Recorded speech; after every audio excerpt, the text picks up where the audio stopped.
మిత్రులకి వందనాలు.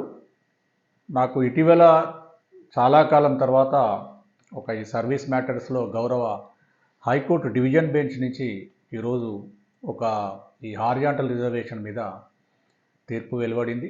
దాని మీద చేయబోతున్నా.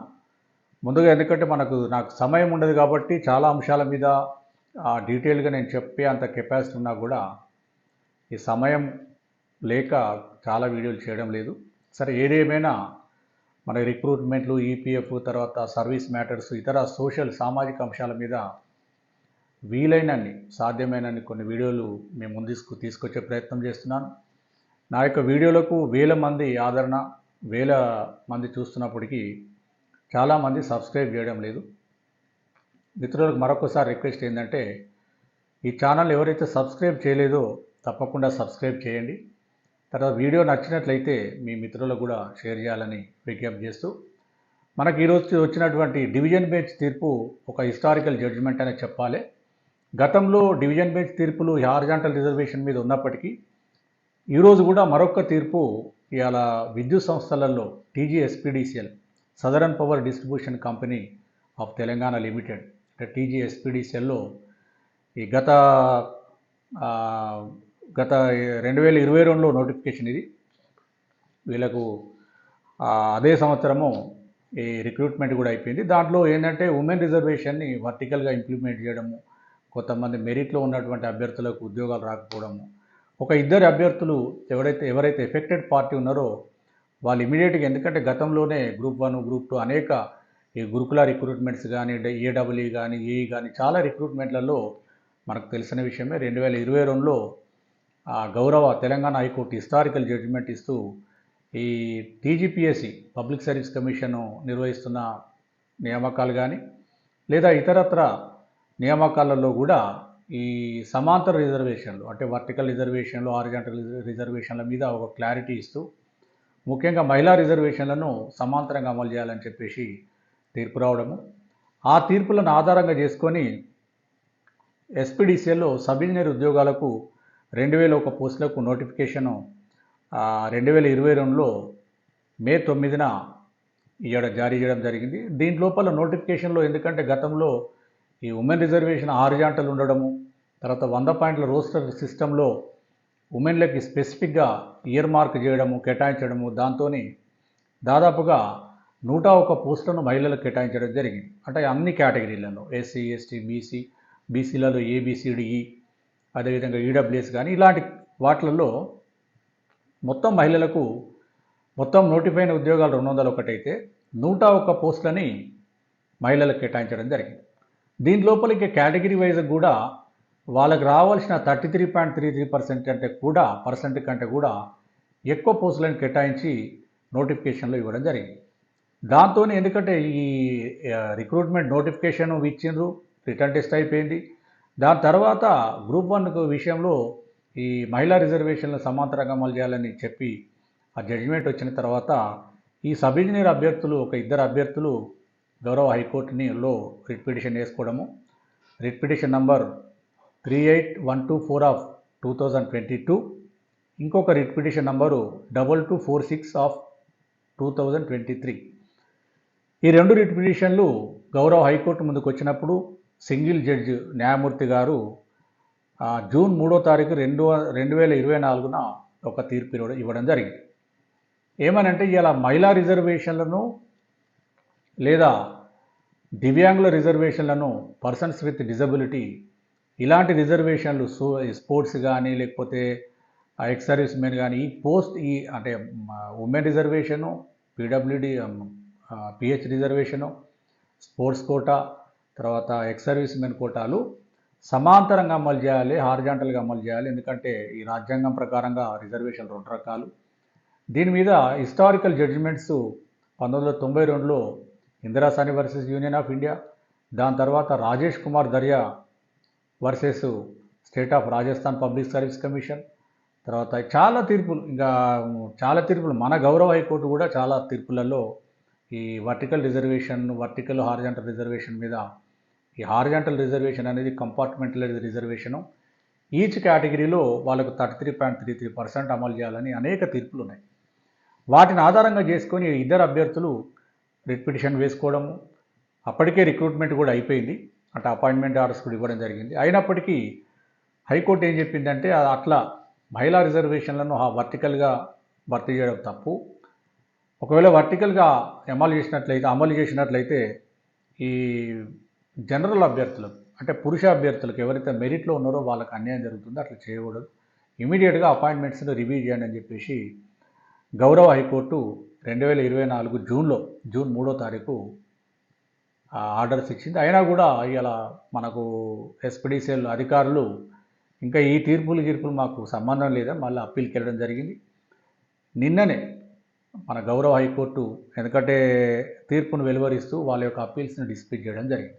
అంటే సింగిల్ జడ్జి గారు ఇచ్చినటువంటి తీర్పుకే ఆమోదం తెలుపుతూ అపాయింట్మెంట్స్ అన్నీ కూడా మహిళా రిజర్వేషన్కి సంబంధించినటువంటి ఉద్యోగాల భర్తీ అంతా కూడా సమాంతరంగా చేయాలని చెప్పేసి ఈ ఇద్దరు అభ్యర్థులకు కూడా న్యాయం జరిగే విధంగా నిన్న తీర్పు ఇవ్వడం జరిగింది. ఈ రిట్ అప్పీల్ నంబర్ 11651172 ఆఫ్ 2024 ఈ అప్పీల్స్ నంబరు. ఇది జడ్జిమెంటు మనకు సమ్మర్ వెకేషన్ కట్టే ముందే, అంటే మే 2వ తారీఖు 2025నే తీర్పిచ్చినప్పటికీ ఆ జడ్జిమెంట్ కాపీ మాత్రము నిన్ననే ఇప్పుడు హైకోర్టు వెబ్సైట్లో అప్లోడ్ చేయడం జరిగింది. అంటే దీనిలో యొక్క వాదన ఏమవుతుందంటే ఈ టీజీపీఎస్సీ అధికారుల యొక్క వాదన, ఈ చాలా కేసులలో ఏమవుతుంది, అసలు చట్టము రాజ్యాంగం ఉన్నటువంటి హైకోర్టు సుప్రీంకోర్టు తీర్పులు ఒక రకంగా ఉంటున్నాయి. ఈ అమలు చేసే క్రమం లోపల కొంతమంది అధికారులు ఉన్నతాధికారులను అటు ప్రభుత్వాన్ని కూడా తప్పుదో పట్టించే విధంగా సలహాలు చెబుతూ వాళ్ళకు తోచిన పద్ధతిలో చెబుతూ ఇవాళ హైకోర్టులో టీజీపీఎస్సీ ఎస్పీడీసీఎల్ యొక్క వాదన ఏం చెప్తా ఉన్నారు, అసలు మేము state subordinate service rule 22A ప్రకారంగా మేము అమలు చేస్తున్నామని ఇక్కడ చెప్తున్నారు. కొన్ని సందర్భాలలో ఏం చెప్తారు, ఇదే ఎస్పీడీసీఎల్ మాకు అసలు స్టేట్ సబార్డినేట్ సర్వీస్ రూల్స్ను మేము అడాప్ట్ చేయలేదు, మాకు సెపరేట్గా సర్వీస్ రెగ్యులేషన్స్ ఉన్నాయి, అసలు మా రెగ్యులేషన్స్ ప్రకారంగా మేము పనిచేస్తాము, ఆ రెగ్యులేషన్సే మాకు ఒక భగవద్గీత కాన్స్టిట్యూషన్ అనే పద్ధతిలో చెప్తున్నాయి. మరి ఆ రాజ్యాంగం మనకు ఎందుకున్నది, హైకోర్టు సుప్రీంకోర్టులు తీర్పులు ఎందుకు? ఏదైనా నీ నోటిఫికేషన్ కానీ నియామకాలు కానీ రిజర్వేషన్లు కానీ భారత రాజ్యాంగానికి లోబడి ఉండాలి. ఆ రాజ్యాంగం మీద వచ్చినటువంటి తీర్పులు ఏవైతే గౌరవ హైకోర్టులు కానీ సుప్రీంకోర్టుల తీర్పులకు లోబడి ఉండాలి. కానీ మా ఇష్టం మేము ఇట్లనే చెప్తామని ఒక దగ్గర చెప్తారు, ఇంకొక రిట్ పిటిషన్లేమో మాకు ఈ సంబంధం లేని చెప్తారు. ఇదంతా కూడా ఏమవుతుందంటే లీగల్గా సమస్యలను పెంచడము, ఇటు అభ్యర్థులకు అన్యాయం జరుగుతూ ఉన్నది. ఇటు మెరిట్ కమ్ సీనియారిటీ ఇష్యూలో కూడా ఒక సబ్ఆర్డినేట్స్ ఇష్యూలో ఇదే ఎస్పీడీసీఎల్ ఒక రకంగా చెప్పింది.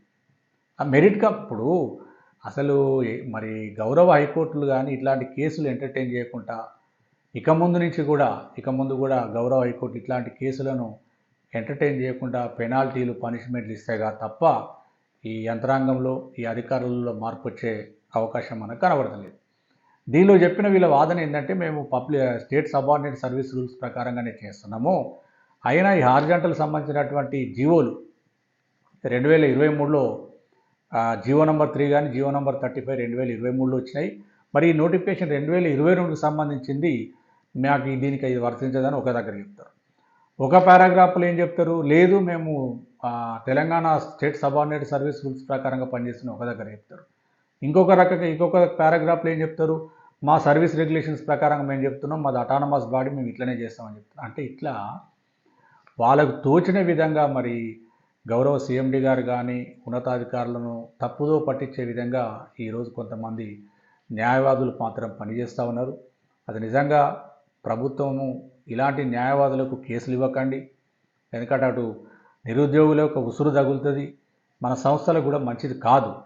సంస్థలే కాదు, ప్రభుత్వం కూడా ఎవరైనా న్యాయవాదులు న్యాయం వైపు నిలబడితే ఇవాళ ప్రభుత్వాలకు మంచి పేరు వస్తుంది, యాజమాన్యాలకు మంచి పేరు వస్తుంది, అదేవిధంగా నిరుద్యోగులకు న్యాయం జరుగుతుంది అనేది నా యొక్క అభిప్రాయం.